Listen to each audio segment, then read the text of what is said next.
بسم اللہ الرحمن الرحیم۔ السلام علیکم ناظرین، آپ دیکھ رہے ہیں پس منظر ٹی وی۔ ناظرین، بھارتی فضائیہ نے خود ہی اپنا ہیلی کاپٹر مار گرایا تھا۔ 6 ماہ کے بعد بھارت نے اعتراف کر لیا ہے۔ بھارتی فضائیہ کی تحقیقاتی رپورٹ میں کہا گیا ہے کہ رواں سال 27 فروری کو بھارتی فضائیہ کا ہیلی کاپٹر فنی خرابی کی وجہ سے نہیں بلکہ بھارتی جنگی جہاز کے فائر لگنے سے گرا تھا۔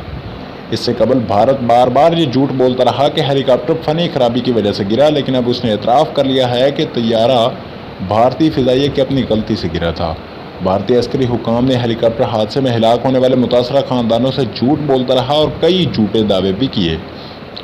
یاد رہے کہ 27 فروری 2019 کو بھارتی فضائیہ کے 2 لڑاکا طیارے اور ایک ہیلی کاپٹر تباہ ہوا تھا، جس کے نتیجے میں مجموعی طور پر بھارت کے 8 افسران ہلاک جبکہ ایک بھارتی ونگ کمانڈر ابھی نندن پاکستان کی حراست میں آ گیا تھا۔